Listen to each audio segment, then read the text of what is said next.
To give us a description of what Nahrep is, please give him a warm welcome, Edwin Acevedo. Thank you so much. Welcome, Nahrep, Los Angeles. How you guys doing? Well, you have to pardon me because I was just told today that I'm going to speak, and I have a lot of history with Nahrep, Los Angeles, and Nahrep as a whole. And what it means, right, is not only increasing Hispanic home ownership, but also sustaining it. And that's where we're all here, to grow not only for ourselves as a network and for ourselves as professionals, but to educate our community. A lot of us confuse the nonprofit organization to go out and provide certain things to community, but really it's about growing ourselves, educating ourselves, and that way they know that the community is in good hands with what we have to offer. And so that was the beginning of time when Nahrep got created back 25 years ago, almost 25 years ago. And so now we've grown. Now we got to the next level of wealth. What does wealth mean? It's not just about making money, it's about how much you keep. And once you keep it, what do you do with it? And we got to be able to have that literacy in financial planning and everything that we got to do in regards to how we do our business. So we are in that business of real estate. And we all know that real estate is the #1 vehicle to gain wealth, truth be told, okay? And if you guys know your history, okay, our community got denied to buy real estate back in the 60s, okay? So we're just catching up. And remember this, when I say this all the time, eventually, all of us will be living in the coast. All of us, when I mean Malibu, Newport, that's because we belong there. That's because we're continuing to get to that next level. And what I say is this, no one's better than us. They're just ahead of us. That's the big difference. And when we say this, we have to grow every generation. We're gonna do as much as we can for our kids so they can now take that baton and take it to the next level. That's what Nahrep is about. That's what Latitude is about. Because now we're going to go in and ensure that there's a flashlight or a light on all these successful entrepreneurs out there. All the Latinas that are here. All Latinos that are out there doing, hustling, bustling, and actually doing the work. We're not accepting handouts, guys. We're go-getters. That's who we are. So it's time to put light on them. It's time to put light on them. Because you know what? All the news wants to talk about is what? Illegal immigration and all the crime and everything else. But reality is there's so much power within us that it's up to us to grab that attention and say, look what we're doing. We're going to be in the Fortune 500. We're going to be in the Fortune 500 companies. That's the vision. That's what we got to take it to. So what Nahrep means is that, right? It's numbers. And this is what we see right now. This is just one chapter of 100 that's across the country. I have the privilege of talking to several chapters across the state, across the country. And when we unite, trust me when I say this, we become more powerful, and there's a movement that's happening as we speak. And so for us, here showing up, it's already a step in the right direction, okay? It's not one day. It's not one day. It's day one. Day one. So when are we going to start taking to that next level? Yeah, we're selling real estate, but we got to be able to get that next. We got to be able to start owning that real estate too, if we haven't already done so. And for those that I see right now across on the audience right now, I know some of you guys own doors. That's the conversation we want to start having. How many doors do you have? Or how many doors do you want to have this year? That's the lunch conversation that we want to have, right? Not about how many cars you got, because those are liabilities. Let's talk about assets, guys.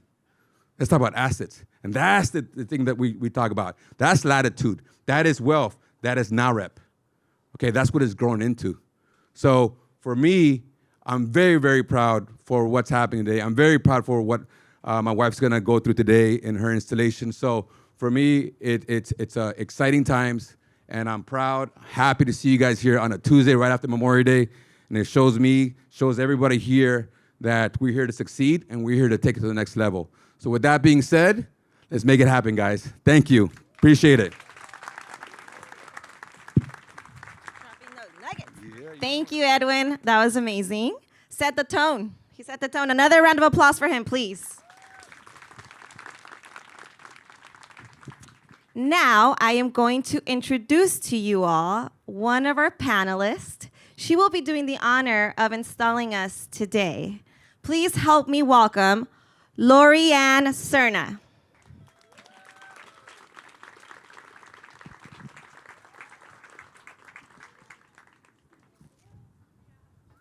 Thank you. Okay, and everyone's coming here, standing here? Okay. So you can, call them up to the front. May I have everyone please step forward and join me for this special occasion?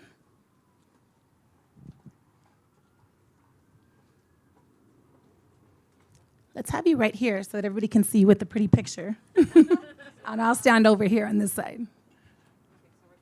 I want to get out of your photos so that we can capture all of this. I think we slide all the way over. It's a photo moment. We can move these after. Here, I've got it. Herrick, will you pull that one over for me? This is a very important moment, everybody.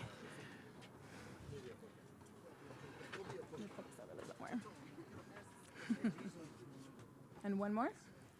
Is everyone here?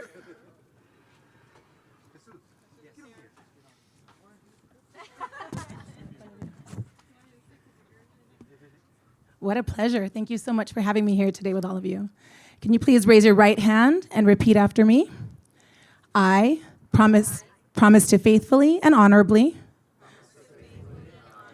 serve as director/president of the National Association of Hispanic Real Estate Professionals to protect and fulfill the integrity of the organization and its bylaws and public purpose, and to advance the cause of sustainable Hispanic home ownership. So help me God. Congratulations. We have a huge round of applause for them, please. Thank you so much. I'm going to hand this off to you. Hi, guys. I'm Elisa Hernandez. Thank you guys for your attention. I'm here to also do the honors. So I'm going to bring Claudia up here. Everybody, let's give her a round of applause. She comes up. Super proud to have this honor with her, and she's such an amazing woman that I've met so far, and this event is just one reflection of how she has shown that. So, are you ready to do this? All right, so you raise your right hand and you repeat after me. I, Claudia, promise to faithfully and honorably serve as director of the National Association of Hispanic Real Estate Professionals of the Los Angeles chapter to protect and fulfill the integrity of the organization, its bylaws and public purpose, and to advance the cause of sustainable Hispanic ownership, home ownership. Sustainable Hispanic home ownership. Sustainable Hispanic home ownership. So help me God. So help me God. By the power vested in me, I hereby install you to the office for which you have been elected. Congratulations, Claudia.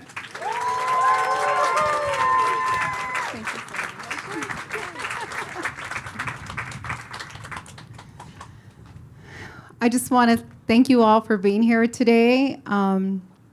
Such a beautiful day today. We didn't expect such great weather. First and foremost, I couldn't do this without my board. I want to give a big round of applause for them. We've worked really hard these last couple of weeks. They've hustled and bustled. And I know that it was a lot of stress on us. I can feel the stress within the text messages, but you know what? This is beautiful. This is really beautiful to see all of these beautiful faces here coming together for this great organization that I have to say that I've been committed to for the last 8 years. It's truly an honor to be elected to be the president for this year for the Los Angeles chapter.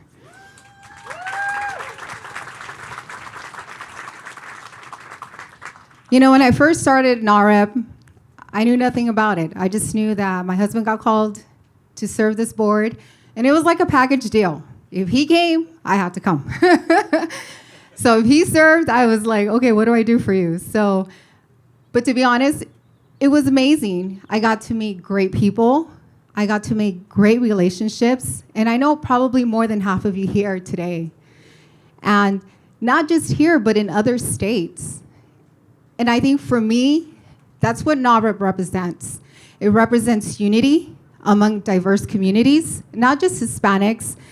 It's amazing to see that when we go to these national conventions, which I hope you can all join us, you not only see Latinos, but you also see Afro-Americans, you see Asians wanting the same thing for their communities. And it's awesome that Nahrep can open those doors and show them what a strong organization can hold. With 40,000 members, more than 100 chapters. I mean, we are known to be one of the very strong chapters out there, organizations, to hold real estate professionals in educating and promoting sustainable homeownership. And to me, that is what was the beauty. That's what I have embraced. And that's why I stand here today, because I believe in the cause. I see so many young people, including my daughters here, and all I see is a sea of opportunities for them. We are vessels. They are boats. There are tugboats behind us.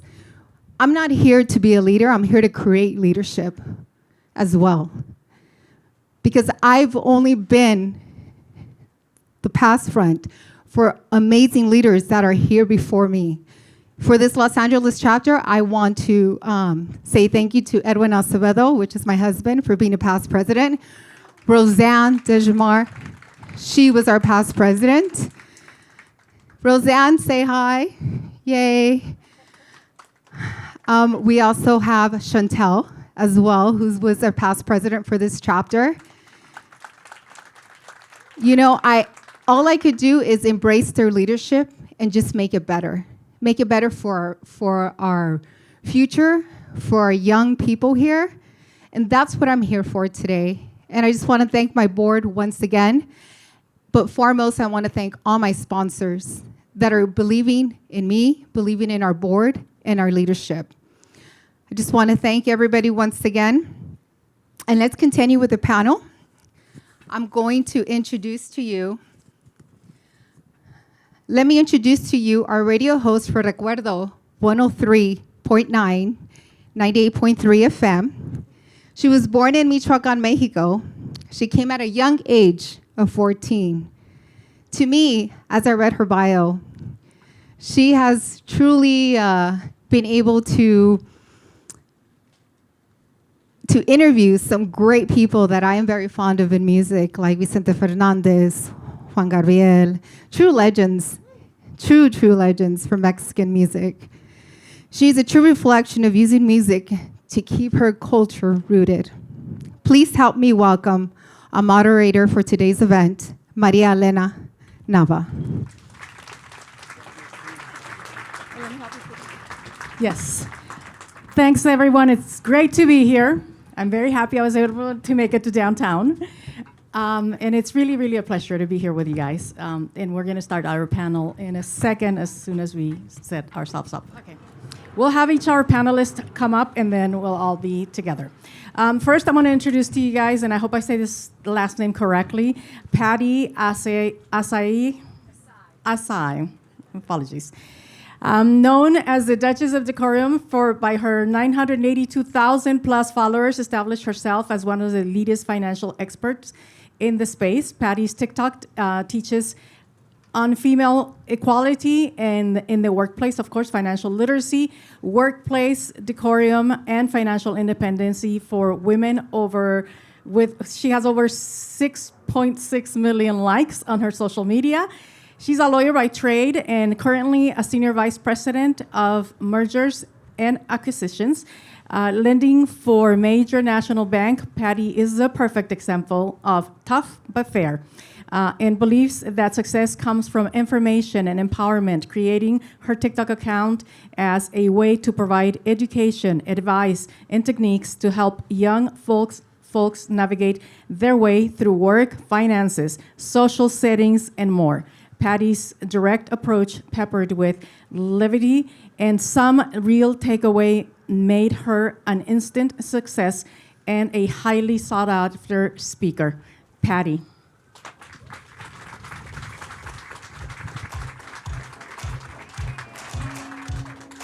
And she dances. We will also have Lorianne Serna, is a dedicated event planner with over 17 years of experience. She takes great pride in providing customized services to each of her clients. Born and raised in South Pasadena, California, when Lorianne is not planning an event, she enjoys spending time with her family. Her reputation as one of the top event producers has gained her big name in Hollywood. Lorianne.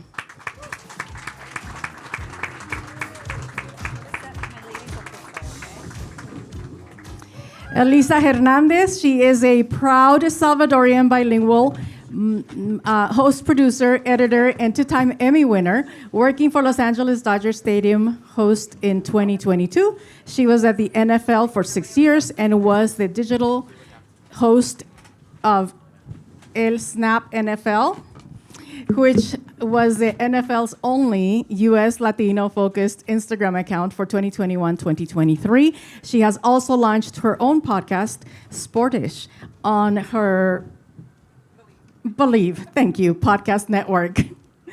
Elisa.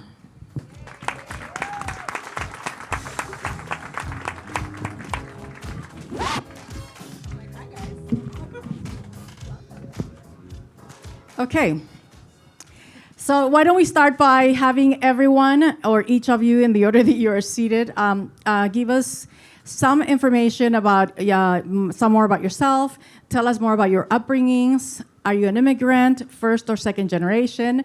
And if you could somehow define for us the poverty level growing up, how do you describe it, and how did it make you who you are today? How did it impact your life and your career today, or the career that you chose? So, yes, I'm an immigrant. I moved here when I was 7 from Iran. We fled the country because my mother worked for the Shah, and when the revolution occurred, we had to leave or they were going to kill us. And we landed in Beaumont, Texas. That's like where Footloose was based, And yeah, it was quite a culture shock. And we didn't have any money because we weren't allowed to bring money from Iran. In Iran, we were very well-to-do, but here in the United States, didn't have any money. Due to the language barrier, my parents could not get jobs in their respective fields. So my mother couldn't work. My dad started in construction, and we had zero money. And my first job was going door to door in my apartment building, asking people if I can take out their garbage so they could give me a quarter, because I realized if I wanted something, I needed to get it for myself. So that was my first job. And from there, I just really learned hustle, right? That if you want something, you got to get it for yourself. And I made it my mission that, you know what, these are my circumstances now, but they're not going to be my circumstances as I get older. I am not going to be a statistic. So I got myself together, and I did well in school, even though I was dyslexic, and I had ADHD. And I went to law school, and now I am in finance. Fantastic, thank you. Lorianne, if we can have you also tell us, same question for everyone. So basically, tell us a little bit more about yourself. Are you an immigrant? Are you first generation, second generation? Could you define your poverty level growing up, and how do you describe it, and how did it impact what you're doing today? Absolutely. Well, thank you everyone for having me. It's a pleasure to be here with you. I did grow up in South Pasadena, and I was not an immigrant. In fact, my mom is Caucasian, so I grew up very differently in the sense of she never really talked to me about culture, but she also didn't talk to me about money. She never spoke to me about finances or generational wealth, and the way that I was raised was what's mine is mine, and it's mine. So she didn't teach me how to obtain the things that I wanted or how to get there, but she told me if you want something, you can go get a job. And I specifically remember one day she said, it's my job to put jeans on your butt, not guest jeans. And I was mortified because I went to school with people that had a lot of really nice things, and I didn't necessarily want those, but I wanted to fit in. And so I marched myself over to the Broadway at the time. I'm sure many of you remember that. And I got the work permit and started selling men's shoes, wearing nylons at 15 years old and going to work the same way, because I knew that if I wanted something, it sure was going to be because I was getting it myself. And I took the bus all the way down Fremont up to Pasadena. And it was probably the best thing that she ever did for me because she created a monster. Haven't given up since then, have never stopped working, and I won't anytime soon. So, Thank you. Fantastic. Elisa, tell us a little bit about yourself. Same question. Are you an immigrant, first generation, second generation? Well, wow, how do I follow up all of that? Sheesh. But I am first generation here. My parents are from El Salvador, so we immigrated here during the Civil War. And I'm the youngest of 4 children. And just to kind of give you guys an idea of what that was like, my room was the dining room, which was really humbling really quick. And yeah, I mean, we grew up poor, but I never felt it. You know, we always had what we needed. And my parents always taught me, like, you have what you need and then you go for what you want. And they always kind of taught me that as I was growing up. And my dad was the street smart guy and my mom was the book smart girl. And so my mom went the traditional route, went to college or attempted to go to college, went to law trade schools. My dad was kind of like, yeah, 8th grade, that's kind of where I tap out. And so, you know, he never let us feel it though, you know. And now when I was in high school, he built my mom her own home in Pasadena. And so that really taught me that it doesn't really matter where you're coming from, it's kind of where you're going to end up. And so I started off high school in Pasadena. Wasn't sure what I was going to do. I always knew I wanted to talk to people. I love sports, so I kind of put my hands together, and that's how that came about. And then I got to, work my butt off because I saw how hard my parents worked, and I realized that my first job with them was actually cleaning apartments with my dad and cleaning buildings with my grandfather. So we would go to Westminster at 5 a.m, and I would have to clean, and we would get that extra money. And when I would look at my dad, I'm like, hey, so I worked all day, like, what do I get? He's like, oh, you get lunch, and a ride home, so that's your payment. And so I learned there that it's really about teamwork and effort and kind of the people you surround yourself with, because as much as I was working, cleaning, and all those things, and it was fun hanging out with my family. And so you kind of learn that money is something that you do have to focus on, but you have to appreciate the journey that you're on. And so with that being said, I ended up getting a full ride to USC. And a big purpose of that was I never wanted my parents to worry about me. They had 3 other kids. And it was one of those things where I was like, you know what, I'm going to take care of myself, but not because you can't take care of me, but because you put the work ethic in me to take care of myself. I love it.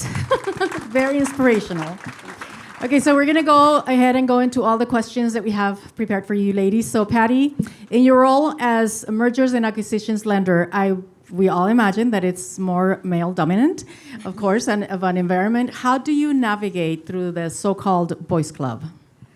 Yes, you know what? It's very, very hard because I always say that a woman can say the same exact thing in the same exact way, in the same exact tone as a man, and he's going to be seen as strong and decisive, and you're going to be seen as bossy and aggressive. So I've had to deal with that in my career.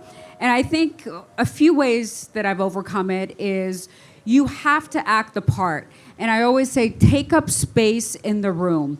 Men walk into work like they're walking into an MMA weigh-in, like their chest is up, their head is out, like strutting, and that's cool. You want to do that, that's great. But I see women walking in kind of like, shrinking violets. We don't really take up space. So I always say head up, chest out. The way that you present yourself is the way that they are going to treat you. Next, when you're in meetings, you gotta speak up. Trust me, you're smarter than most of the people in the room. You don't want to be the quiet girl in the corner. So speak up in meetings. You have valuable things to say. And I also say that you have to also call out sexist behavior because, to be honest, I don't think most men realize that they are being sexist when they say something, right? So, for example, I'll say something and no one will say anything. And then 5 minutes later, Frank will say something. Everyone's like, oh, what a great idea, Frank. And I'm like, hey, that was my idea, right? So what I've started to do is I start calling that out. Be like, Frank, you know what? Thank you so much for bringing up the idea that I just said 5 minutes ago. I appreciate that. So we got to call that out so people understand that that is not acceptable and that we're not going to tolerate it. Fantastic. I'm going to jump back to Elisa. You as well are paving the way, of course, in a male-dominated environment. How do you navigate through all the so-called boys' club? Because men are supposed to know more about sports than women. Well, I always say God made me short, but no one's gonna make me quiet. And it's one of those things that you just have to hold your own. And one of the biggest things that I tell people all the time, especially when they want to get into sports, is you don't know everything, and that's okay. And it's okay to ask questions. No one knows everything. And you always have to be ready to learn, but you always have to be prepared. And it's a very thin line, right? Because you always want to go in prepared, but there's some things you can't know until you get there. And so working in football, working in baseball, working in basketball, you meet a lot of people that they want to treat you very docile. They want to treat you very don't worry, you can get in front of me. And I'm like, I'm gonna get in front of you because I'm short and my camera doesn't mess up your shot. Like, you're not gonna let me do anything. I'm gonna do it because it's my job and I deserve to be here. And a lot of things is also relationships. And that's one of the things that women are just better at. We're just a lot better at talking to people and making people feel comfortable. And one of the biggest things that I've learned working in sports is that these are people, and especially in male sports, like I said, football, basketball, and baseball, they're all men, and that's someone's baby. That's someone's little boy that is living their dreams. And when you go out there and you talk to them in a way where you don't want something from them, you're just talking to them, you're just checking on them, you get a much better reception. And so I've had players who have kids, and I'm like, hey, congratulations on your baby. Hey, what's your dog's new name? Da-da-da. I'm not asking them for an interview. I'm not asking them to give me the breaking news. And then guess what? They'll come later and say, hey, just so you know, like, that injury you saw. I'm like, hey, what was that? I'm not, I don't worry, it's going to be that. Oh, okay. You keep someone's trust. And that's something that you kind of learn, that less is more. And being in a male-dominated sport, you just hold on to your power because you'll flex it when you know the time is right. Fantastic. Lorianne, unlike the other women who are also thriving in the so-called male-dominated industry, how do you draw in contracts in a women-leading business? How do you stand out from the rest? Well, I will say that one of the challenges in a business that does have quite a bit of competition is women are competitive by nature, right? And we love each other. My husband always says, you love your friends. You don't like your friends, you love them. So you want all or nothing. You expect the most. And one thing that you touched on was relationships. And some of my team is here today. My daughter and my husband are here in the front row. And I am a hard ass when it comes to follow-up and when it comes to outreach and when it comes to owning your relationships. And something very valuable that I learned was that when you're trying to do business with someone, just as you pointed out, look at their circle of love, right? Stop looking at that person in front of you when I'm trying to earn your business or have an opportunity, and start listening. So spend 10 minutes a day on your Instagram, make an Excel spreadsheet, do whatever you need about people that you want to interact with so that you can put it out there. Spend 10 minutes a day interacting, commenting. They're going to see you. And start looking at what they're doing so that they see you first.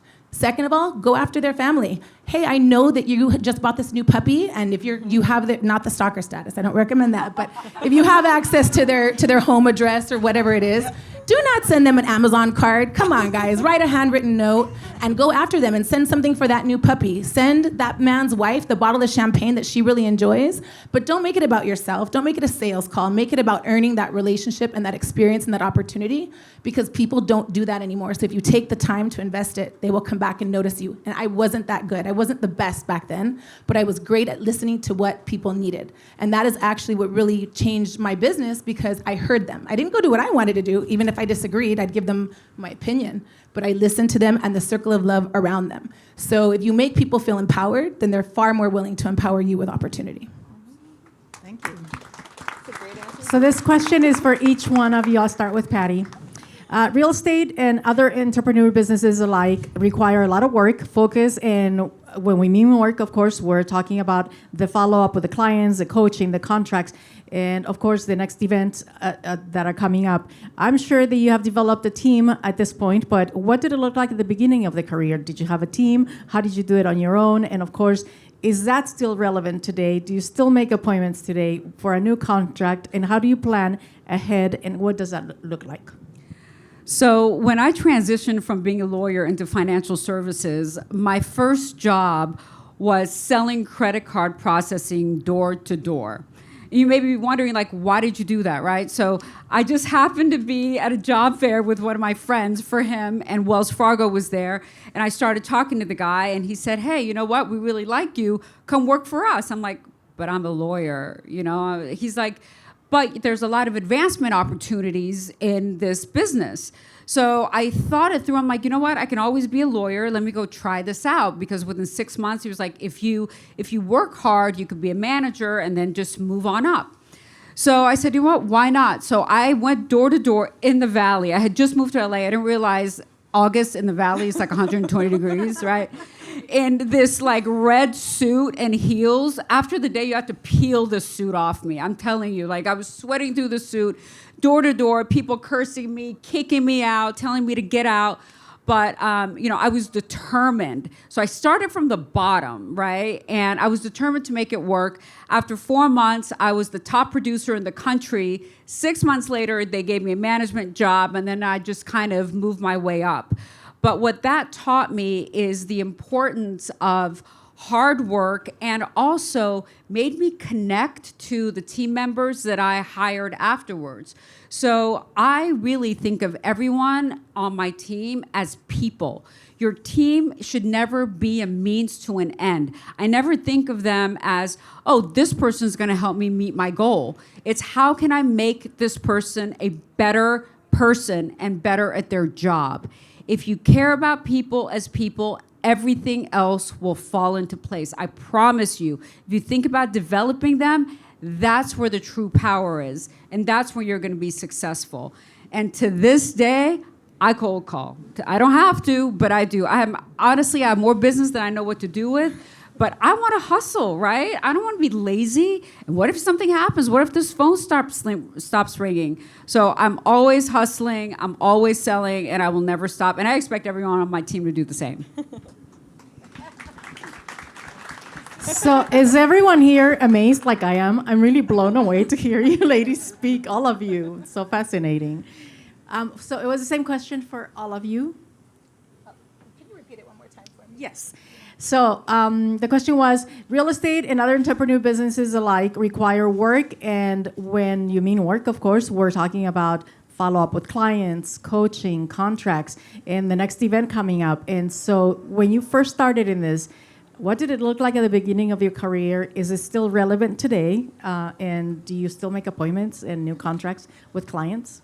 That's a fantastic question, because I think that no matter how many times we answer that, or any of you that are in sales hear it, it's one of those things that you need to repeat all the time. And to piggyback off of your answer, absolutely. So first off, it started with me and my husband, and he's here, and he's the one that actually made me do this in the beginning when I absolutely did not want to. And that is actually how we came up with the name of the company, because we were having an argument about it. So it's kind of a funny story, and I have no regrets that I did. And back then we worked 20 hours a day, and I still work 20 hours a day now a lot of times. And when people say that you don't have to do that, they're full of shit, because you absolutely have to work. Because you're not necessarily putting in the hours and the time at the office. You're constantly networking, you're constantly talking about what you do. And one thing that I always did back then, and that I still do now, and there's some people here that I've known for a very large part of my career, and I'm so excited that you're here to support me, thank you. They can tell you the same. Any time that somebody would ask, I would tell them. Because if someone's asking what you do, tell them. You never know who you're talking to, ever. It doesn't have to be some long, drawn-out story, but be prepared, right? Your contact information, what you do, how you can help them. Ask them how you can help them. I did it then, I do it now, and now that our team has grown so much, it's one of the things that my team loves and hates about me. They still send outreach emails every single week. They still send outreach calls all the time. My daughter's cracking up in the front. And every single event, even if it's the same client once a week, they get a handwritten thank you card from us. Those are core values and things, that are important to me that I instill in my team. And I never wanted to be a leader. I don't find pleasure in it. I never wanted to tell someone what to do or ask them why they were late. I just wanted to teach them how to be the best version of themselves and have fun with me, because genuinely, I'm very passionate about what we do, and I make people feel good. And that is so inspiring for me, because I'm excited every day when I wake up to see what's next.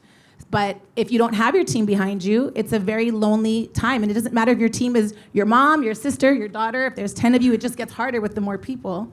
But you just have to stay consistent. And I think that now that we've grown, although I really enjoy it, I do miss the ability to be so personal one-on-one, because the biggest advice that I can give to anyone that's growing their team or their business, and I'm not sure how it works in real estate necessarily, is that you do everything right and ask questions. Get that employee handbook written, because I didn't even know that I needed one. And then it was a big smack in my face when I figured it out. And I was like, oh, we got to find somebody for HR to outsource, and got to find someone to help me with payroll, and now we need a whole accountant. And if you start doing those things and asking questions, it makes growing the team and leadership that much easier. So I really loved what you said about empowering. I think that's really what I like to do as a woman and a wife and a business leader, and never letting go of the things that are important to you are what's going to make you happy, because there's enough work for everybody, but it's how you do the work that you do, because people invest in you, not necessarily what you're doing for them.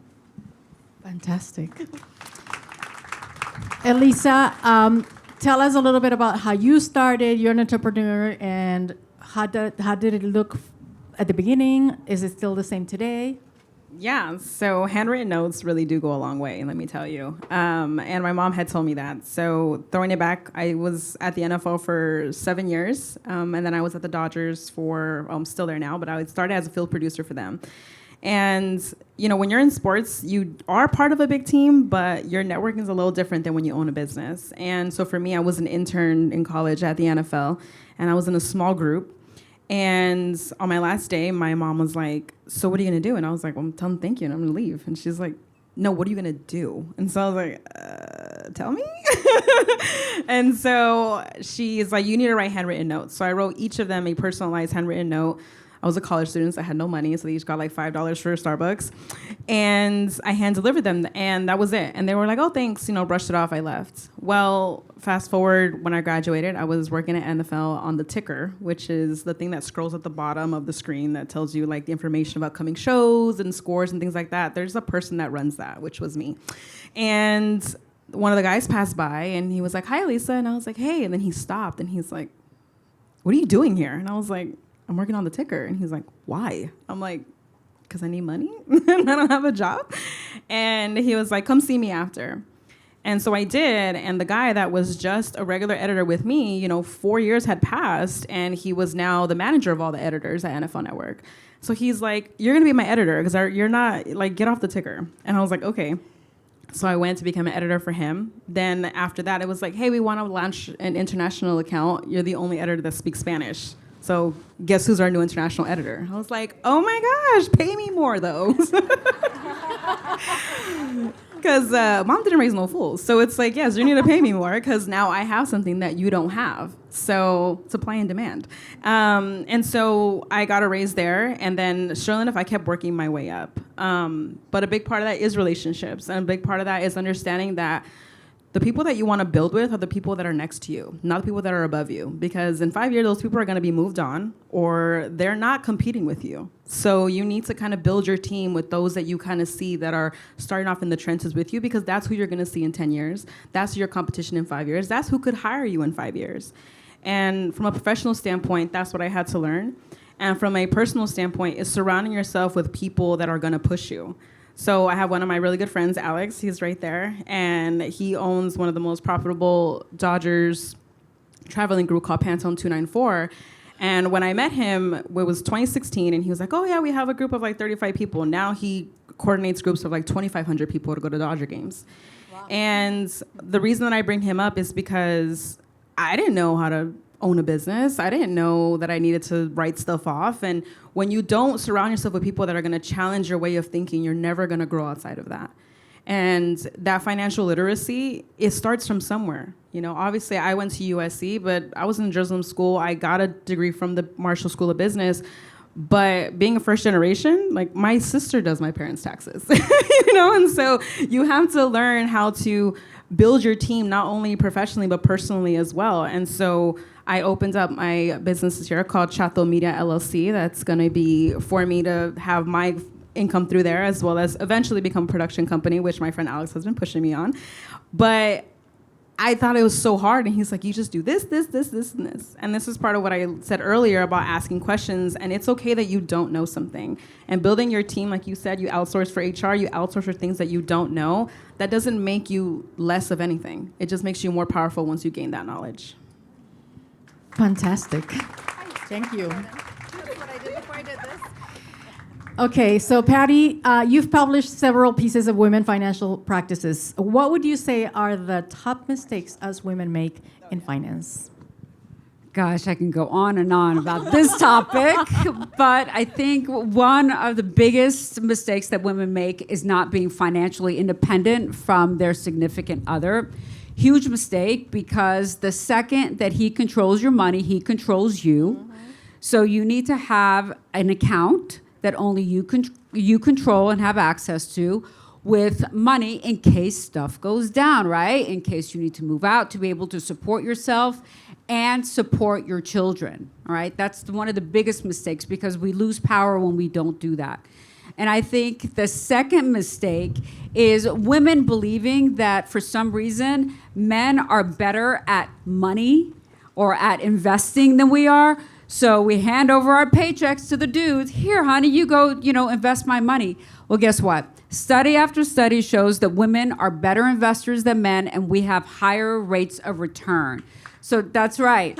That's right, we do. So that's just a fact. So women need to take control of their own money, start learning how to invest it, and invest it yourself, because the dude next to you is not going to be better than you. So are we just totally insecure about how to manage our own money? Absolutely, and that's a great question. Yes, because I think that we've been inculcated as children to believe that we're not good at math, we're not good at science, we're not good at money, so let our husbands or significant others take care of it, and we are so insecure, and that's why I really write about this topic a lot, because I want to empower women to understand that you can take control of your money, you can invest your money, and you could do it better than anybody else. Love it. Okay, next question, Lorianne. Tell us about the headspace that you go into for all of the creativity that you make come to life, about how much time do you think each production takes for you, and how long does it take to plan it out?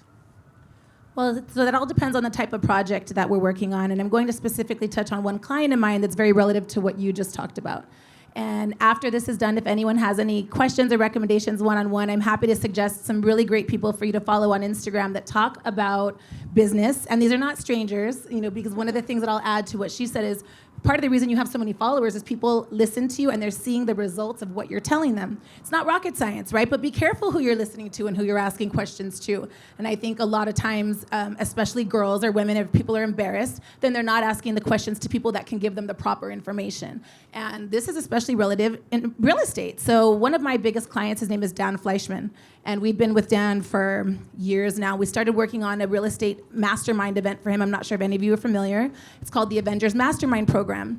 So when we first started with him for 100 MME, he'd wire me $1 million every 6 to 8 weeks. And he basically told me, you know how much things cost. You screw it up, you fix it. I'm not going to micromanage it. And this is what I want. I want mashed potatoes at every meal. I want to make sure that the AV does not fail. And I want to make sure that we are not late. That's literally what he said to me. I was so scared. If no one's ever taught you, first of all, how to handle money like that, the questions start to come. Am I handling it properly for my taxes? Am I doing it right for my invoices? What are you doing? Am I insuring myself? We've been on this project with him for, 2 years now, Lala? So we travel all over the United States with him, and we take our truck, we fly our team out, all that kind of stuff. And we manage it because Dan Fleischman taught me that my time was money. It's as simple as that. So he said, charge me more, mark it up. I wasn't marking things up. Somebody was having a quinceañera back then, and the tables and chairs were $300. I was charging him $300. He's like, what the hell are you doing? And I said, well, I'm passing along the cost because I'm honest. He's like, you're stupid. I mean, it's plain and simple. So let me show you how to do it, because no one else was going to help me do it, right? And he said, by me helping you or you helping another planner, it doesn't do a disservice to anybody, because my clients are mine and yours yours. So to start there, he started teaching me about who I needed to talk to and the questions I needed to ask to get myself in a good place to handle that kind of money. And ironically, we started banking with Chase. And my brother-in-law, Omar, is in the back, and I didn't know he was going to be here today. And he called me to his house when we actually landed this client, and he was like, what are you doing? Well, you need a banker. And I was like, yeah, because it seems salesy to people. If you don't know when someone's coming, just like in real estate, you don't know what it is that they're trying to offer you, then you don't want to hear it, And because he was trusted, I followed up and I said, okay, I'm ready. And he sent me this really wonderful guy, Samuel, that's now with US Bank. And he took my business from me having, $10,000 in it, because back in 5 years ago, my husband and I had our savings in a mason jar, to a multi-million-dollar account. And my biggest thing is managing and having somebody that runs payroll, overtime, what time we're putting in, what we're putting out, charging for all the fees, charging for the small stuff, the same way that people do with escrow officers and everything else, because time is money, and everyone is putting their intentions to make sure it's a solid transaction. It's no different with events. The people that show up to be there, I don't do shady stuff, because you better believe that they better show up there, and you better believe that they're there to clean up on time so that you don't get the fees, and on and on. So long-winded question, but I look at the value of time versus money, and I also use really dependable sources for how I'm managing those things, between whether it's QuickBooks that you use for invoicing, whether we use Basecamp to manage our projects. I looked into using all the things that I was scared of to make sure that I was putting out, quality work, but making sure that it covered the time, and especially paying myself, which I didn't do for many, many years. And last but not least, once we got that into a really good place, I started asking these guys that I was working for how to buy real estate. And I was like, what does it hurt? If I'm asking them, people are paying $100,000 to come hear them speak, I'm gonna ask. And we sat down and took notes, and last year we purchased 3 homes. So, it never would have happened had I never asked, and I'm not exaggerating. Didn't mean massive mansions, but I wanted to invest and do what all of you were, what they were offering, because if they weren't gonna not let me, then I was gonna find my way in there. I love it. Next question for Elisa. This is very relatable because I work in radio. What are some misperceptions about your industry? Everyone seems to just see the action and the fun in sports, but how many times have you actually played back your footage and criticized yourself, your work? Either the question you asked was the wrong question, or you just forgot to ask the question. Oh, man. Literally. I hate watching myself on camera. I hate it. I hate listening to myself on camera, but I know I'm really good at it. So it's a really weird relationship that I have with myself. And one of the biggest misconceptions is that it's all glamorous. And the truth is that part of it is, but the other part that people don't see is the sacrifices that you make. Sacrifice with family, sacrifice with friends, sacrifice with events. All the biggest sporting events land on the biggest holidays, Thanksgiving, Christmas, New Year's.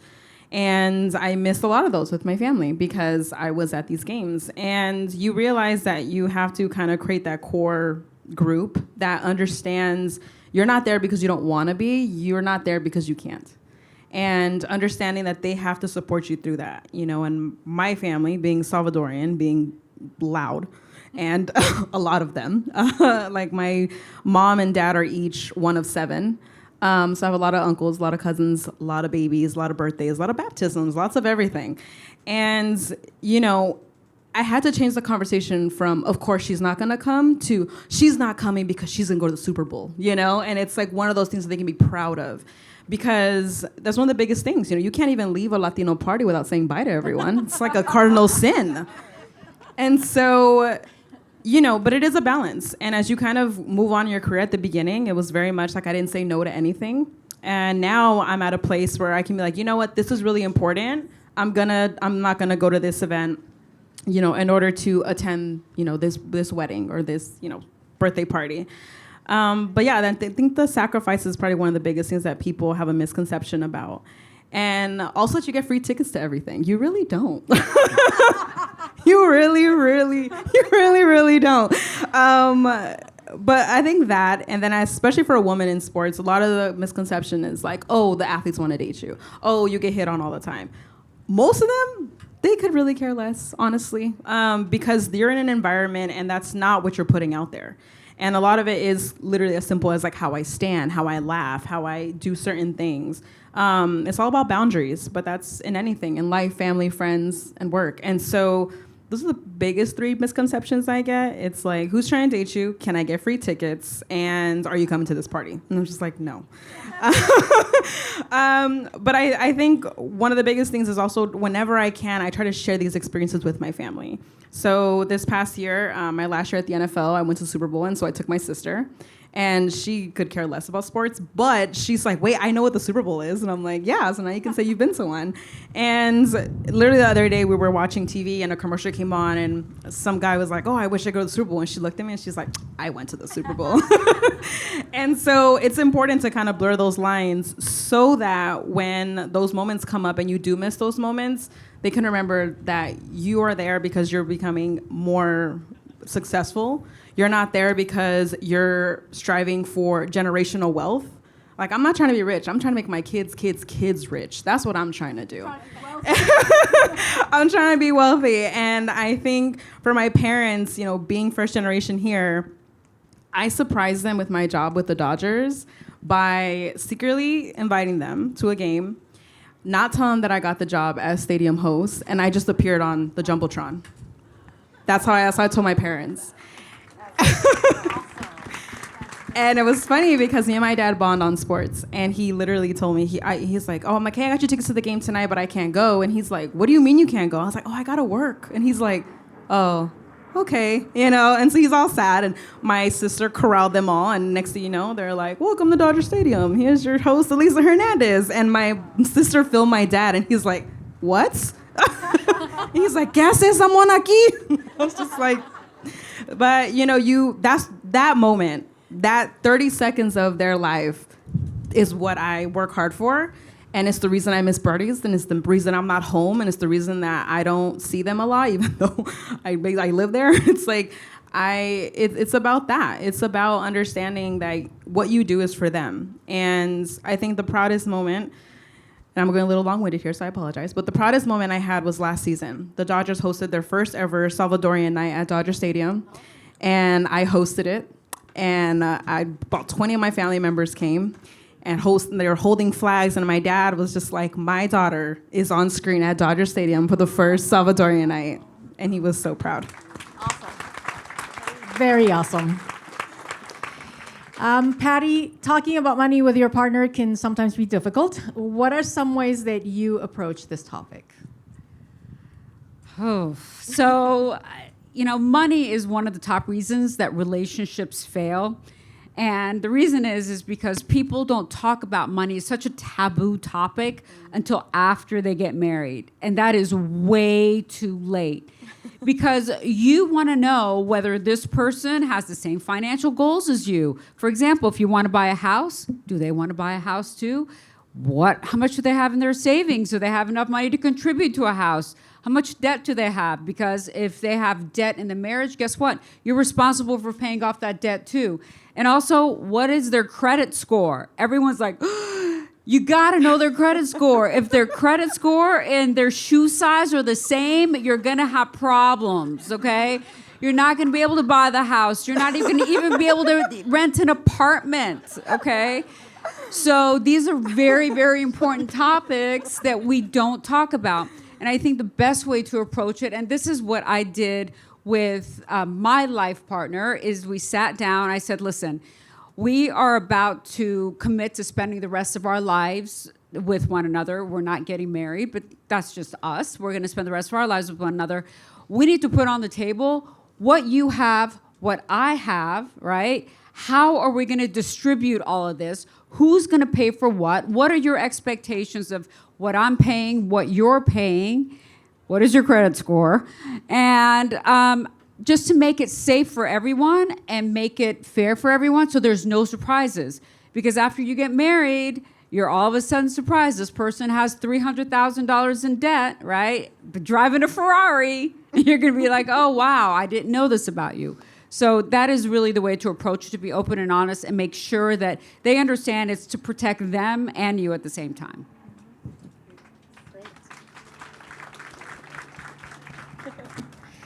I just have to throw this in there.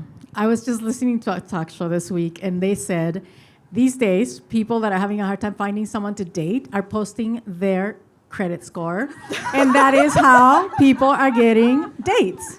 They must Seriously. be listening to my Even young TikTok. people. Yes, seriously. Okay, so Lorianne, tell us about mom life, and tell us about you being an entrepreneur. How do you judge? And how do you figure out, wanting so much with your business and at times having to sacrifice a little bit or a lot of your mom role? What is your number one tip for that? I think it's to be honest with yourself. I work all the time. It actually makes me I always get teared up when I talk about that because people tend to ask me about balance a lot. We have 4 daughters, and I am gone almost all the time. So one of the things that you talked about really resonates with me. But everyone in my family, my friends, several of which are here today, have always been so understanding and include me. But I miss because it's what I need to do. And the thing that I talked about in the beginning was I wanted to build a business. I didn't just want to be a party planner. I never intended to work for celebrities. But when my husband wanted to do this business, it was because back before I actually worked for Gordon Marshall, Marshall School of Business, and worked in electronics. And my husband was in real estate or doing that, and then everything happened and nobody had jobs anymore. And he was always a DJ. We met when I was a teenager, and he was a DJ, and it was the thing that made me fall in love with him. And he always told me that music is a soundtrack of your life, and you only get so many songs to plan out what your life looks like, right? So when you think about that, what does that look like for all of you? And when we had our third daughter, Frankie, I breastfed all of the kids, and he used to bring her to me at the office 3 times a day. Give it up for Herrick, because that is a commitment to.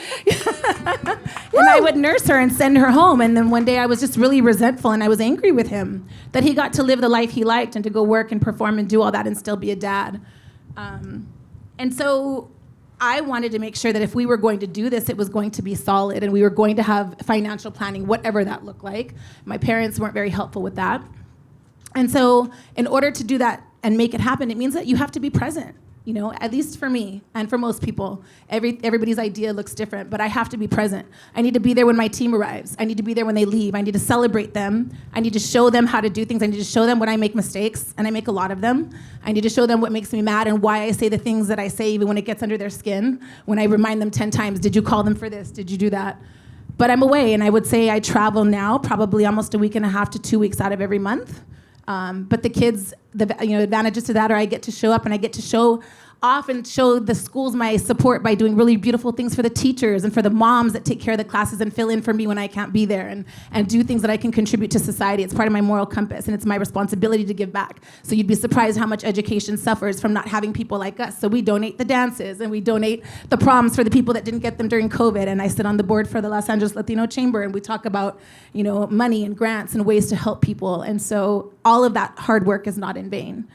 I would say that for anybody, no matter what age you are, because now a lot of people are changing positions later in life when before that really wasn't an option, it's just to be realistic with the kind of life that you want. And you talked about being honest with each other. That was also what Dan taught me. He said, it's not even just marriages. Business relationships fail because people are not honest with each other. If I'm going into business with you and we're starting Lori's party business, and you're single and I'm single, and you go off and get married, did we talk about what happens when you get married? Because when you get married, are we keeping that? What happens if your husband doesn't want you out on Saturday nights with me anymore? Who's gonna do the bitch work to pick up all that stuff that we were saving our money by doing? So if we don't talk about it, all of a sudden you're engaged and I'm in shock and we're screwed because we had no plan, right? So it's no different than a marriage. And also the money, right? Are we taking a loan out? Are we taking a line of credit? Where does this come from? And I didn't know any of that when I started, so I don't want to sound like I knew anything, because I didn't. We just figured it out, and I'm not recommending that either. But along the way, I was never shy because I had nothing to lose to ask the questions. Now, at this point, our youngest daughter is 5. Her name is Luca. And what I have decided to do with being gone is explain to them why I'm gone. I talk to them about money. I talk to them about generational wealth. And we talk about trusts and things like that. And I went and we found great attorneys. We have bloodline trusts. I set them up for success so that they understood what this stuff meant, so that I protect my children, my family, and none of it was in vain. I think that eventually, with as hard as we work, I will definitely have more time to enjoy. But we just returned from our first vacation in 5 years with our entire family last week. And to me, that was one of those aha moments. Because I didn't want life to pass me by, but I also had the opportunity to treat my family and extended family and do something that I always wanted to do but didn't feel that I could. So I think that it'll probably be this way for another 5 or 6 years, but everyone that loves me works around me, and I truly wouldn't have it any other way. I have a really good family holding it down. Quick question. With all this home office and people working from home, in my industry, a lot of people work from home, even if I don't. Not with me. Do you get to work from home? No. So we actually have a very large warehouse. For anyone that doesn't quite know what we do, we own a full production agency. So we own a lighting company, we own a staging company, we do lighting, staging, fabrication, special effects, builds, anything that you can imagine that has to do with any type of celebration, but not just parties. We work with the Rams. We just picked up the SoFi contract for all of their staging this year, which I'm very proud of. That's a huge win for us, because it literally is today for me to be here. Our team is there, and that to me is exciting when I'm able to generate revenue by having people work while also providing livelihood for a lot of people, But yeah, I mean, no one gets to go home. They do work from home every now and then. Let's back there. But for the most part, we all come to the office every day, and we do work 16 to 20-hour days with the setups and strikes. We're always on site. I'm always there as much as I can be. And I very rarely, who can work at home? I can't do it well. I feel like I should be doing laundry. I don't know. Cooking. Okay, thank you so much. Patty, the next question is for you. So Nahrep created the Hispanic Wealth Project to assist the community in improving financial literacy and practices. What is the most important financial discipline for you? The most important discipline, I think, is really budgeting. You have to have a freaking plan. If you don't have a plan, you're just going to be lost. And I'll be honest with you, I don't have to budget. I've gotten to a point in my life I don't have to budget, but I do because I got Louboutins on and a Zara suit. So you gotta balance it out, right? And it's really, really important to make sure that you're budgeting and you're living below your means. Do you know that 1/3 of all millionaires have never earned more than $100,000 a year? And how they've done it is investing. And you have to learn also how to invest. So you budget your money, you live below your means, and you invest. And I just want to give the young people out there some ideas. If you invest $100 a month, okay? And that's like at a rate of return for 10%, that's the average for the stock market. After 30 years, you'll have $200,000. After 40 years, you'll have $535,000. If you invested $200 a month, after 30 years, you would have $400,000, 40 years, over $1 million.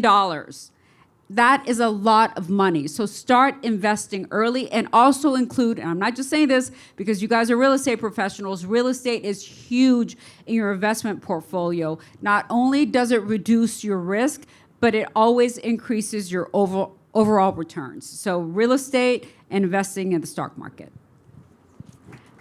What has been your biggest win? My biggest win, wow. Honestly, my biggest win has been my TikTok channel.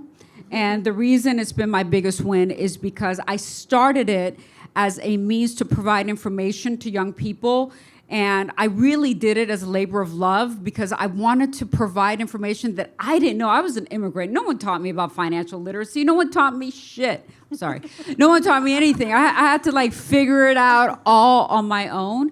So my TikTok channel being so successful is really just, and every time I think about it, you're really emotional because I feel like I'm able to give back. And giving back is behind everything that I do and is behind all my intentions. And I'm like, people are finally listening to it and liking it and and excited about it. So my TikTok channel is definitely my biggest win. Wow. So we already know your story with social media, so I'm going to ask this question to the other two ladies. So Lorianne, how social media helped you or your business or handicapped you maybe? Oh, it's helped me incredibly. I am a huge advocate. I know that everyone has their challenges with it, but I have been posting since I had nothing to post, since it was like my baby or, whatever it was. I've been posting for years, and people are always watching you. So even if they're not commenting, and I spoke about this a little bit at the Faces of Resilience, these guys that I work for now that are hiring me for these huge production events, these are the guys that started all this on Twitter and on Instagram and taught me how to use the free resources. For every single one of you that is here in any kind of business, you should be posting on LinkedIn every day if you can. It's free. It's easy. It doesn't have to be crazy, but if you do it, you see consistency. It's just what happens. If you can't do it once a day, do it 3 times a week. It can be anything, but it's where business people go. And he, as busy as I've been, he'll call me and he's busy and he'll say, haven't seen you post the party you just did we did a party for John Legend. He's like, why the hell haven't you put that up on LinkedIn? I was like, because no one cares. He's like, it doesn't matter if they care. They see it. They're watching it. They're listening. They're watching, right? Because you never know what project or what corporate project someone else might need. Don't limit yourself. I think that it makes a huge difference if you find ways for people to be attached to you. So one of the things that he also taught me was when I was pregnant, I was working. So I was at Coachella, pregnant, my stomach hanging out. It was crazy. And he was like, yeah, but it makes you relatable. So you don't necessarily need to have 5 accounts. Just be yourself because you're the face of your business, because people will relate to what they can relate about. If they don't give a crap about pregnancy, they're not going to follow you. If they like the fact that they're working and trying to figure out how to find that mom work balance, they're going to love you. But just do what you're doing. And that's honestly what I've done. Then I gave birth. Then it was like, let me show you what a shit show it is when I waited till a week before the birthday party to do it. Like, I'm just the exact same way on social as I am here, but it's a huge, huge difference. For me, what made a huge difference that was like the aha moment in my business was definitely the day that we got the phone call from Drake. It was a reflection of the hard work that I had put into the networking for the people that had seen me to hire me to do that event that made him notice me. And nobody would have noticed me had that not been for social media. So it was, you're as good as you want to be, but you don't have to, it doesn't have to necessarily be where instantly you have this TikTok that has all these followers. That comes in time when what you're providing them excites them. But even if they're not liking and loving everything, they're watching you. And consistency in anything, fitness, social, it all matters. And there will be people cheering you on even if you don't see them. Don't get discouraged. I say do it. And I just want to add to that, if you're doing your social media for likes, you're never going to get anywhere. You shouldn't do it for likes. I've never done it for likes. I love it. But if that's what you're doing it's going to hinder you from success. Patty, I'll add on that. Sorry, one thing. If you're not comfortable doing it either, it's okay to have somebody help you with it. That's the other thing. Even me, the kids laugh at me all the time. Some stuff I'm like, I cannot figure out how to make a reel. I get so frustrated. They tell me the song that I chose sucks, whatever. So I'm like, great, then you do it for me, But it's okay to ask somebody. There are so many interns and people that are willing and excited, and so many apps that you can look up that help you with it. So no one has to be crazy posting all kinds of stuff. Just do something. Talk about your wins, because people who are successful want to see you win too. And Patty, question for you. Are you TikTok only? Are you Instagram? Do you guys use all platforms? I use all platforms. My biggest following is on TikTok because TikTok has the best algorithm. And for what I do, and this is something important for people to understand, TikTok is really about teaching people something that they didn't know, versus Instagram is more like, look at me, look at all the cool stuff I'm doing. I don't do that many cool stuff. So no, honestly, I live a real life. I'm not gonna fake it. So my Instagram doesn't have as big a following, but I also post on LinkedIn as well. Awesome. Well, Lisa, tell us about your social media experiences. So I made a lot of money working in social media. And then I realized that as you being your own brand, you have to also put that same effort into yourself. So I launched LSnap in 2021. It was the NFL's only US bicultural account. And they basically handed me a phone and they were like, here, start this account. And I'm like, okay. And so I had to figure out what to do, strategy, marketing, promotion, sponsorship, all that stuff, which is where my Marshall degree came in handy. But you do learn the good and bad of social media. One thing I don't do on social media with anything, whether it was something I did that doesn't have my face on it or does have my face on it, I never read the comments. Like, just don't. Like, you just can't. You will go down a rabbit hole and you will never want to get out of bed ever again. And there's, people are going to comment. The way I look at it now is it's engagement. Any comment you give me, good or bad, you're still engaged with my account, which then throws me into another algorithm and another algorithm and another algorithm. And so for me, I respond to people sometimes, make sure you share and like. Also, you can't live in a bubble. You have to promote and like other people's stuff. When you live in a vacuum and you're only promoting yourself and your business, you're selling yourself short. So you need to network with other accounts. You need to post other accounts, tag a video, show them, how great this is. When I was at the NFL, we're starting LSnap. Even though I'm getting access to all these events, all these players are like, what the hell is that? They have no idea what this is. They're like, you're short. What is this thing? I don't know who you are. And I'm like, but I'm with the NFL. And they're like, are you? Like, are you with the NFL? And I had to then figure out the proper way to do this. So what I did was that I just started tagging everyone. And I started noticing, like, okay, the NFL main page, you're going to post about 10 of the best outfits. There are more than 10 guys in the NFL. So I'm just going to post everyone's outfits on their Instagram account, and I'm going to tag everybody. So what happened? Those players, like you said, saw the consistency of us showing them love every Sunday. So then, hey, can you send me that picture? Sure thing. Here you go. Follow. Hey, so what is LSnap? Educate. And like you said, teach them something that they don't know. And so once you start building that community, that's when I started reaching out to them. I'd go to a game and I'd say, hey, like, I'm so-and-so, I run the LSnap account. Oh yeah, I see you on there, etc. So being the face of that channel, I then realized that I can't just give all my attention to the NFL account. I also need to get into my own account. And at the end of the day, I was just so tired of Instagram that I sold myself short. And I'm like, oh, I'll post it tomorrow. Never wait till tomorrow. Always just post. Because it's important to invite people to your life, you know, especially now social media with COVID and everything. People want an escape. And like I follow dogs on Instagram because like they have a really interesting life sometimes. But again, it's all about consistency, and it's all about when in doubt, don't try to be something that you're not. If you feel iffy about something, you probably shouldn't be posting it. And so that's kind of what I live by. Like when in doubt, don't. And, you know, also protect your peace and protect, you know, you don't have to show people everything, but you also can't work in silence. And that's one thing that I learned this year. So I think with social media, the biggest win that I had this year was that I connected with Daddy Yankee, and I took him to his first NFL game ever. And he really wanted to meet Tom Brady. And he, you know, his team messaged me, and first I was shocked that they even wanted to talk to me. And they're like, "Oh, you run the U.S. Latino account," and I'm like, "Is this a scam? Like, do you really represent Daddy Yankee?" And, you know, they all came to me and they were like, "No, like we've been watching you." And same thing. Even coming on this panel, they're like, "We've been watching you," and I was like, "Why? What I do?" And they're just like, "No, you're like great." I'm like, "Am I?" Like, you know, I'm just like, you're trying to look for that. Because in your mind, you're like, oh, I'm just doing what I have to do. It's not really impressing anyone. I'm just doing what I have to do for my family. But then you realize that so is everyone else. And so that's the power of social media.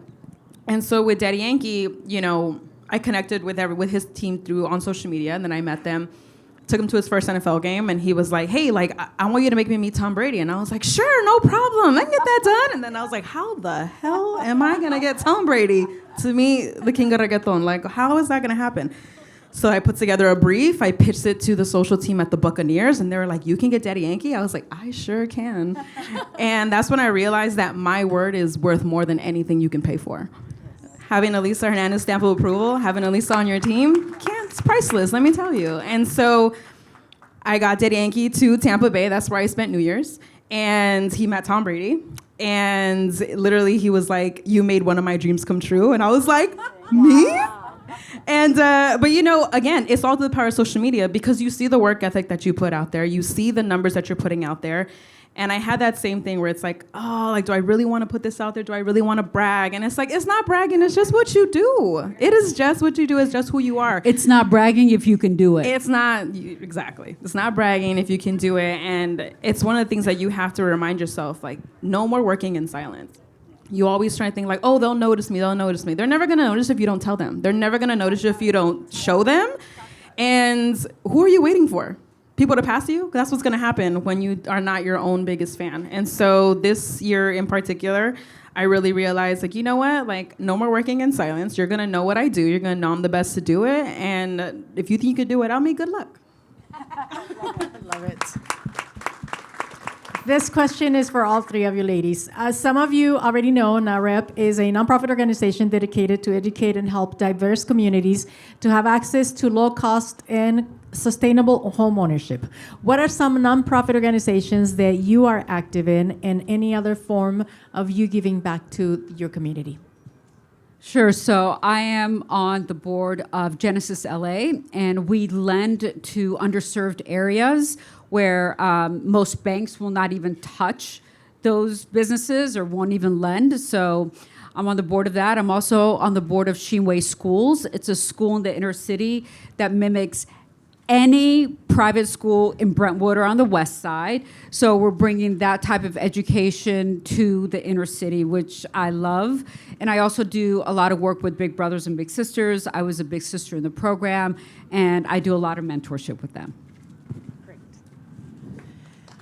So I am a donor for the Ronald McDonald House, as well as my family, and it's very important to us. We actually donate and the rooms for the families for a year, and my company actually goes and spends time, because one thing I always tell people, if you don't have the money to donate, you have time. There's always a way, even if it's an hour. So we cook meals for their Meals of Love in Pasadena. Lulette made enchiladas last month. So we are present, and we are there to help and support these families. We also connect them with many of the brands that we work for when they have clothing and brand new items that come. I'm not sure if many of you realize, but a lot of times, even from Ronald McDonald House in Pasadena, these families come from Mexico and from other countries. And when they get here, they don't have a lot. They have what is provided to them there. So we actually help to facilitate a lot of that, and it's very, very near and dear to my heart. Our friend Fatima was just appointed to CEO. We also... Fatima's mommy! Yes, So she is a huge love of my life, a bright light. And I have encouraged her. And when we couldn't do the walk, we donated to every single one of my friends that walked. I believe there's no better way for me to give my time and money than to them. St. Anne's, we're also really big donors, and we love St. Anne's and their program. And then I'm on the board. I'm a board member for the Los Angeles Latino Chamber. I'm here with Olivia Rios is here to support us today. And that has been a really fun transition for me because many people that do what I do are not typically sitting on a board like that because people don't look at you like you're in a business or that you have things to offer when in fact, being in a room of people that do other things than yourself is what can connect you the most. So those are all very important things to me and to my family. Thank you. So I'm sitting next to some two badasses right now. I was like, I'm not on the board of anything, but no, but I do have some organizations. So my second oldest brother was diagnosed with multiple sclerosis when I was in high school, and we had no idea what that was, you know, as Latinos especially. And then as we kind of went into it, we realized that Latinos have one of the highest diagnoses of multiple sclerosis. So we've been volunteering for the MS Society for the last couple of years, almost 10 years. And we do the MS Walk every year in Pasadena at the Rose Bowl. And so we raise money for that. My sister sells wine, and so she connects her wine business to raising money for MS. And as well as just really passionate about that. And as far as another person was like Gidry's Guardian, which was my previous boss, Alana Rizzo. It's her foundation where she finds home for rescue dogs. So I find random dogs sometimes and I call her and I'm like, I don't know what to do with this dog. Like, I want to save it. So that's one way that I do it. I also donate. And then as well, when she has events, I always volunteer as much as I can. Because like I said, if you don't have money, you do have the time.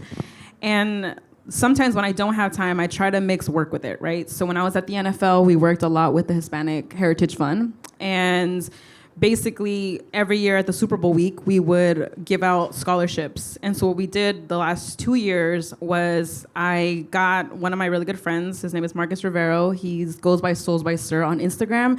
He's one of the most elite customizers in the NFL for shoes, cleats, pretty much anything. And he's Cuban. And so I got this idea and I said, hey, for the national winner of the sports and fitness category that the NFL sponsors, I want to add something extra. So the first year that we did it, we made custom cleats for the player that won. And he does a one-of-one design, meaning that he never replicates the same design twice. And so this kid who won the national scholarship got custom cleats from a NFL customizer. And then he played football. And he was Argentinian. And the girl that won this past year, she was a bowler. So I got her custom bowling shoes that represented her heritage, her flag, and the fact that she won the prestigious award of the Hispanic Heritage Fund. So it's important to kind of mix in and understand, like, you know, we got to help our people out. And if I can make you shine a little extra more and show you that you're important, you're going to know that. Love it. Thank you. So we are pretty much done with all the questions, but the last question actually is, what did we leave out about each of you? What else would you like us to know? I think a few things. Just where you can find me is at Duchess of Decorum on Instagram and on TikTok. And I also have a podcast. It's called No Romance Without Finance, where we talk about, gee, what a shock, right? Where we talk about women being financially independent and all the things that go into women being financially independent. And I also, on June 20th, for those of you that are interested in investing, I have an investment seminar that we're going to have an investment advisor come in. It's in Beverly Hills, and it's going to be beautiful. We're going to have cocktails, hors d'oeuvres, and then we're going to learn something about women and investing. And if you guys want to know more about that, I actually brought cards that are at the table that have QR codes that you can just scan, and it'll take you to all those events. Fantastic. Thank you so much. Laurie. Well, I will say with something you don't know about me is that this absolutely terrifies me. And the reason that I'm sharing that with you is, you know, speaking to people makes me very uncomfortable. I've been privileged to be asked a couple of times to share knowledge with college students, high school students, you know, with the board. And it's part of what I wanted to do to also help and serve the community and other people, because I have found that people have had a really great experience in meeting me. And why shouldn't they if I'm smart? And if I'm meeting them and they're smart, why shouldn't we? You know, it's kind of that thing that you talked about being insecure, or with women. You know, I like your dress. Oh, thanks, it's nothing. I'm teaching my girls, say thank you. You know, it's okay. So I want to be better, and I wanted to come out here before all of you and work on myself also and take something away that was positive and help me learn. And that's by putting myself in these positions with really great people that will help to get me to that next level too by taking advantage and embracing the opportunities that are provided to me. So I cried on the way here, not crying anymore. So I'll share that with you. So that's that. Thank you. Elisa, what did we leave out? Okay, first, so you did so great. So Yeah. We would not have known. She did You so killed the great. game. Yeah, You you killed the killed it. I think one thing that I want to share about me is, it's really important. Like me, I always try to be myself as much as I can. I'm a really big tomboy. It's funny, on my way over here, my friend was like, I've never seen you dressed up. And I'm like, I know. Because it's not who I am, right? I wore a ponytail every day pretty much in high school. But one of the things that I learned is that you have to be yourself. You have to be unapologetically you, because people invest in you. As both of you said earlier, they invest in you as a person. And so I always tell people, especially young journalists, young people in sports, I always tell them, like, look, one thing about me, I'm always gonna have hoops on and my nails are always gonna be done super extra. And like, that's just what it is. And I've had people telling me like, oh, well, that's not professional. I was like, yeah, well, I work for the Dodgers, so I mean, like, it's one of those things where it's like, you have to flex your power at some point, because you have to show people that me having my nails done and having a cute unicorn, or me having hoops on, doesn't take away from my professionalism, doesn't take away the fact that I can talk sports, doesn't take away the fact that I can bring so much to the table, but it's also who I am. And you do have to conform in this business to a certain extent.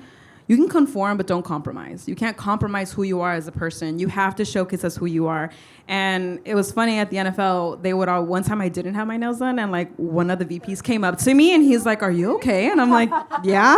And he's like, yeah, but like your nails, like they're short. And I'm like, yeah, it's called being broke. Like, I'm waiting for my check to come in. But, now it's like, it's just part of who I am. And I didn't realize how big of an impact it had until I was with the Dodgers, and I had a couple girls come up to me, and they were like, we love that you wear hoops on the pregame show. We love that your hoops are so big. We love that your nails are so long. We love that you speak Spanish during the pregame show. We love that you translate sometimes for some of the players. We love that you do all this. And for me, it's just who I am. And when I realized that, I was like, being yourself is enough, and you have to know that. And I hope that, like, as I'm kind of talking with my hands and showcasing my nails and all that stuff, is like, that's just who I am. And this is who you're going to get, whether I'm in a power suit or whether I'm in some sweats. So it's like, that's one thing that you guys should know about me. And please come up and talk to us after. This was so great, and so great to learn and from both of you guys. And I got to get on a board soon. That's all I want to know. Thank you, ladies. I've learned so much. I'm just going to say one thing about me. I'm on the radio every morning on 103.9 and 98.3 Recuerdo from 5 a.m. to 11 in the morning. I've done this for almost 40 years. And, and I did hear a lot that a lot of things in life you just learn as you go, and you don't even know why you're doing the things you're doing. And probably one of the reasons that I've been in this industry for like so many years, and it's a tough industry, has a lot to do with building relationships. I do Spanish radio only, and I became one of the closest friends to some of the biggest performers: Juan Gabriel, Vicente Fernandez, Joan Sebastian, Marco Antonio Solis, Alejandro Fernandez, and literally I was like their point person, come to town. I would get text messages, phone calls, let's go to dinner, I need to discuss this, whatever. And it was relationships. And I remember one time Juan Gabriel said to me, stop, you ladies are always saying, oh, I just want to be humble. And he was like, stop being humble. It's not about being humble, because there's so much power in you, and we're always just trying to be humble. And at least that's what he pointed out. So ladies, I learned a lot, so much from you guys. So thank you so much. Thank you, guys. Appreciate it. Thank you. Before we wrap up, we do want to open it up for questions from our public, if that's okay. A few questions. Anybody has a question for them? Over here. I'm like, over there. Ladies, divas, you were exceptional. So thank you so much. I'm an avid reader, so I wanted to know, what books do you recommend for women empowerment, or that you just can't get enough of, that you recommend? I like anything from Tim Grover, and I'm also reading a book called Pound the Stone. But Tim Grover is phenomenal, and he worked with people like Kobe and all kinds of really great athletes. He's wonderful. I also follow his Instagram, and I highly suggest it. I read a lot of murder mystery books. But it helps me because the detective asks questions in there, and that helps me figure out what kind of questions I should ask athletes and different ways to ask questions. I mean, my reading is really to escape from like reality, you know, especially because my reading consists of a lot of numbers and a lot of stats. But I think it's just Gary Vee, one of my good friends, gave me a book of his that taught about the kind of strengths and the non-strengths that you don't have. And it's one of the I learned a lot about myself reading that book. I will get you the name of it because it's missing me, but I got you. But when I was reading it talked about empathy and patience and understanding the work ethic. And I realized I have no patience, but I have a lot of empathy. So it's you know, you kind of learn a lot as you kind of work around it. But yeah, I think Gary Vee is probably the one for me. For me, there was a book written a long time ago. It's called A Return to Love by Marianne Williamson. It really changed my life and the way that I thought about how I interact with people. And it really grew, again, my empathy and just killed my ego, which is so important for us. A business book that I love was The 5 Dysfunctions of a Team. If you're a manager or a leader, you should read that. It's an excellent, excellent book. And I also recommend Shoe Dog. It's about Phil Knight, who created Nike, and about all the pitfalls that he went through. I mean, Nike almost went bankrupt like 6 or 7 times. So every time I feel bad, I'm like, if things aren't working out, I pull out that book. I'm like, you know what? I'm going to be like him, damn it. So Shoe Dog was really, really eye-opening for me. Thank you for that. We do have one more question. Hello, ladies. Thank you so much for your generosity with your knowledge and your time. Maybe you could all answer this, but to me, Lorianne, you stood out a little bit more for this question. I've been lucky enough to be targeting a higher demographic price point. Now I've acquired my first celebrity client. So my question, thank you. Congrats. And I also I have 2 huge deals right now, both over $8 million. Thank you. And my question comes down to pricing, because I don't believe that I should be changing the pricing based on the clients, just like I don't think I should change the service. So my question was like on you. Don't I feel do like it. yeah. Don't do it. You know, you see a lot of people in the business that will say, you know, planners will say, "Oh, I'm doing the celebrity. I need someone to do it for free." And I'm not a big advocate for that. You know, do I discount things for certain people sometimes? Absolutely. But if they can afford to buy a house that's that expensive, they can afford to pay you. And the amount of time and availability that you are, you know, providing for them comes with a cost. And I know that's intimidating. I actually still get nervous about it, you know, so it was actually barely what, I think last year that we decided we had a minimum no matter what it was. But the people that are going to be those return clients and really want to work with you and continue to build that with you will pay what it is. I think that you can instead do something nice for them, do something nice for their family, think outside of the box. You know, the kindness and consideration that's attached with those large transactions is very important. But you are super valuable, and they can afford it, and they can afford you. And I think that you should, when you start to question yourself, shoot, call me. I'll talk you through it, because I've lost sleep over it, really. And, you know, it's hard. We base our pricing quite often off of their overall budget, right? So if someone has a $500,000 budget with me, my average pricing mine is a little different. It flexes between 12 and 20% of what that $500,000 is. And then I mark everything else that we work on up, right? But on some, if I know it's like, say, for a non-for-profit or there's a certain organization, I'm like, okay, let's be fair, and here's what I can comp in because I have a different type of service. But I think right now, while you're getting to that place, lay down the law right now, and once you're in that circle, the way that those guys move is they're not looking for another agent or another person. What they do is they call this person and say, use him. Hey, you guys, use Lori for this next one, because you do it right, you're professional, and it's no emotions attached. So I would honestly find that place where you feel comfortable and stick to it. Thank you so much. Thank you so much, Lorianne, and congratulations on your $1 million client. Okay, so we have time for one more question. Anybody else interested? We're good? We're good? You guys are good? Okay, because everybody's getting cold, so. It's too cold. Maria Elena, Patty, Lorianne, Elisa, you guys were amazing. A round of applause for them, please. Not only is it amazing to see women rising up to the top, but Latina women who started from the bottom. Your common ground is you guys all had humble upbringings. And I took notes on each and every one of you, something that stood out to me, right? Your parents, Patty, your parents fled the country. You guys were immigrants. You know, you suffer from dyslexia, ADHD. You still went to law school. You had obstacles that many people would have stopped them from doing, going the full ride in becoming a successful woman, but you didn't. You went through the whole thing. Lorianne, you touched on something that's very, very important in our business as well as realtors, following up, consistency, creating those relationships, earning that relationship, really, really making that person feel empowered. I think it's so important because people love to feel important.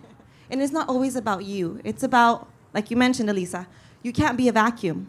You have to also give out. And I think it's so important, you know, getting a full ride to USC, Elisa, that's amazing. It's an expensive school, so coming from parents who didn't have a lot, coming from a Latino background as well, with parents that are both from Mexico, it's really amazing to see. I didn't grow up with a lot either, so I think a lot of us can relate to that. We're all here on the hustle. And, you know, flex it when you can. Flex it when you can, and budgeting. Louboutins and Zara. I think that's what we do.